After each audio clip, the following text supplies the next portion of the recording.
Je sais ce qui va se passer. Deux, je suis prophète. Deux choses vont se passer au sortir d'ici. Des gens qui vont sortir d'ici et qui vont être boostés comme jamais et dont le boost va disparaître dans 3 semaines. J'ai une mauvaise nouvelle, ce sont les plus nombreux. Et puis il y a une autre catégorie qui va sortir ici et qui va agir. Qui va appliquer 10%, 20%, 30%, 50% de ce qu'elle a appris ici. Et qui va se rendre compte de la magie des résultats. Rendre compte que c'est un engrenage, que quand on l'a commencé, on ne s'arrête plus. Parce que derrière, la récompense en vaut la peine. Vous savez, quand il s'agit de se lancer, les gens disent qu'ils ont peur. Et je connais des gens ici qui ont peur. Peur de se lancer, peur de perdre tout ce qu'ils ont déjà gagné, peur de perdre leur épargne, peur de perdre leurs économies.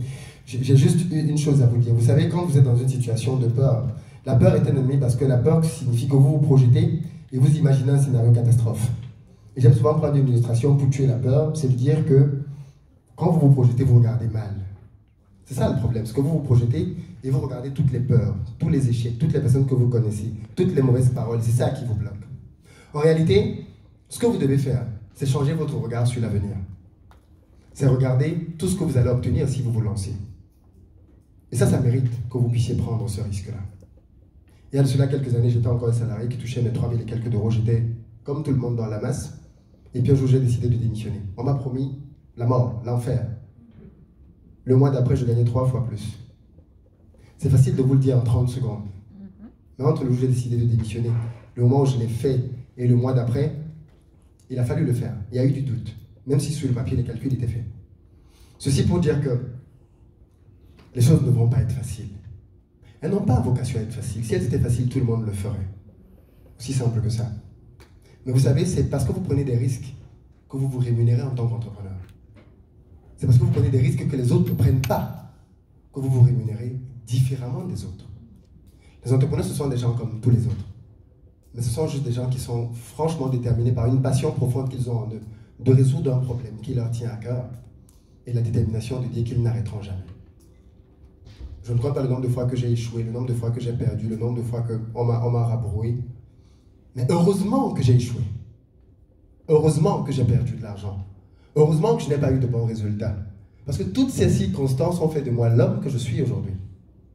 Si je n'avais pas eu ces échecs, si je n'avais pas eu toutes ces difficultés, vous ne m'écouterez pas. Je n'aurais pas de crédibilité à vous parler.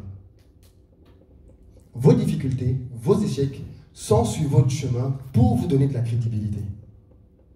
Si vous ne franchissez pas d'obstacles, qu'est-ce que vous faites? Je dis souvent qu'il ne vaut pas la peine de se lancer dans un marché dans lequel on n'a pas de concurrence, dans lequel il n'y a pas de barrière. Parce que sinon, tout le monde peut devenir votre concurrent demain. La difficulté est une bonne chose, parce que la difficulté est un filtre entre les meilleurs et les autres. Et il y a en vous une graine de champion, sinon vous ne serez pas là aujourd'hui. Vous êtes là parce que même si vous avez des doutes, quelque part au fond, vous croyez quand même que je peux. Mais il y a peut-être une voix plus forte qui essaie de touffer cette voix-là. Alors vous êtes peut-être venu ce soir ou cette journée pour recevoir un petit déclic. Et j'espère que vous allez l'avoir maintenant si vous ne l'avez pas encore eu. Vous pouvez. Les hommes et les femmes qui réussissent ne sont pas différents de vous. Ils ne sont pas meilleurs que vous. Ils ne sont pas plus intelligents que vous. Et je le pense vraiment, je ne pense pas que je suis un plus intelligent que quiconque ici. En revanche, je ne pense pas que quiconque ici soit plus intelligent que moi. C'est la différence entre la confiance en soi et l'arrogance. L'arrogance croit qu'il est meilleur que les autres. La confiance en soi, c'est que personne n'est meilleur que lui. Ça veut dire que ce que les autres font, je peux aussi le faire. Ils ont une tête, 2 pieds, 2 mains comme moi. Et s'ils sont capables de faire cela, on peut le faire. Si l'Europe a pu bâtir son continent, on peut bâtir le nôtre. Et vous pouvez être le premier. Avant moi, il n'y avait pas d'ingénieur dans ma famille. Je suis devenu le premier. Avant moi, il n'y avait pas d'entrepreneur qui avait le type de revenu que j'avais. Je suis devenu le premier. Il n'y a aucun mal à ce qu'il n'y ait personne avant vous. Vous serez le premier. Vous serez la première. Vous serez peut-être la personne qui va couper un lien ou qui va mettre terme à une réputation dans quelque chose qui n'existait pas du tout. La vraie différence, c'est juste à quel point vous voulez le faire. J'aime bien dire que quand une maman veut, quand des parents veulent avoir un enfant, ils ne pensent pas à toutes les possibilités qui peuvent arriver. J'en parle souvent, n'est-ce pas? Quand des parents veulent avoir un enfant, est-ce que vous pensez qu'ils pensent au fait que l'enfant peut mourir dans le ventre? Vous pensez que quand la maman se lève le matin et dit à son mari, oulala, petit là, il va mourir peut-être à 2 mois. Hein? Ou alors, oulala, il va peut-être naître avec avec un handicap, hein, ils ne pensent jamais à ça. Mais vous pensez que ce ne sont pas des possibilités? Si, n'est-ce pas? Et pourtant, les parents sont portés par la joie, le bonheur que va leur apporter cet enfant. Et ça leur suffit pour qu'ils se lancent. À quoi va ressembler votre vie le jour où vous serez là où vous voulez être? Aujourd'hui, si je veux voyager demain, on prend un billet d'avion demain. Si je veux aller quelque part, j'y vais. Si je veux acheter quelque chose, je l'achète. Si je veux dormir, je dors. Je n'ai aucune contrainte à laquelle je ne peux pas dire non. La véritable chose que l'on recherche quand on est entrepreneur, en fait, en plus de l'impact dans la vie des autres, c'est la liberté pour soi. Et il se trouve que le monde dans lequel on vit nous a fait croire que la liberté, ça ne valait rien. Et pourtant, c'est la valeur la plus précieuse. Quand on prend un homme en esclavage, à part les souffrances physiques, qu'est-ce qu'on lui ôte? Sa liberté. Voilà pourquoi on parle d'esclavage moderne avec le salariat. C'est qu'on nous met dans un système dans lequel, sans s'en rendre compte, on nous a ôté une grande partie de notre liberté. On a décidé quand vous devez manger, on vous a dit que c'est entre midi et 13h.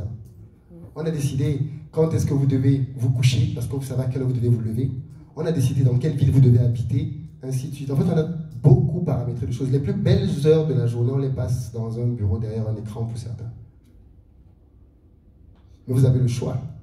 Soit c'est la vie que vous voulez mener, soit vous voulez en mener une autre. Et vous avez le choix aujourd'hui de décider de vous battre pour l'autre vie. Mais les avantages et les bénéfices qu'elle apporte sont tellement nombreux qu'il valent la peine que vous preniez des risques.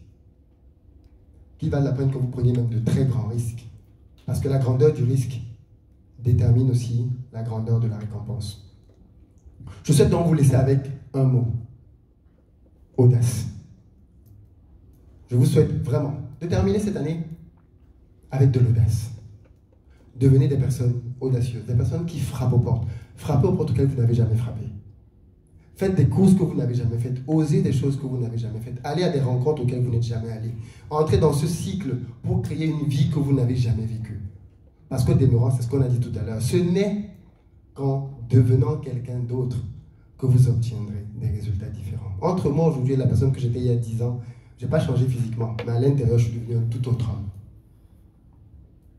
Et c'est ça qui est intéressant, c'est que l'aventure entrepreneuriale, l'aventure pour l'Afrique, est une aventure qui d'abord va vous changer.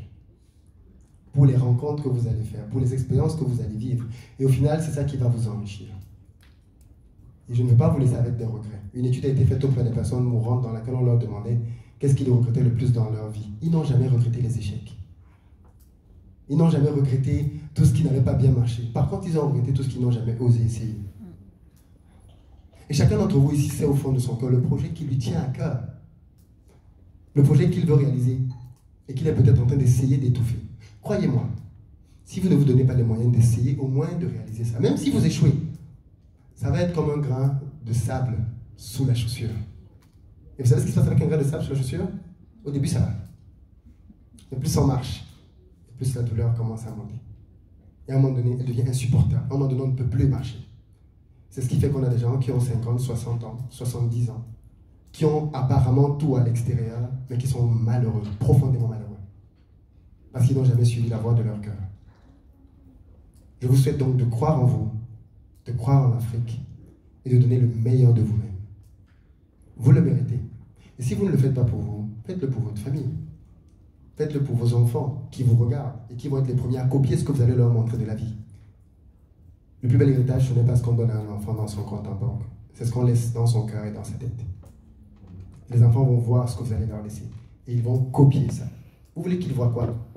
Des gens qui abandonnent, des gens qui ne se battent pas pour leurs rêves, ou alors des gens qui, contre vents et marées, font tout ce qui est leur possible pour aller jusqu'au bout. Parce que si ça, vous laissez ça comme héritage simplement à vos enfants, vous avez réussi votre mission. Merci beaucoup.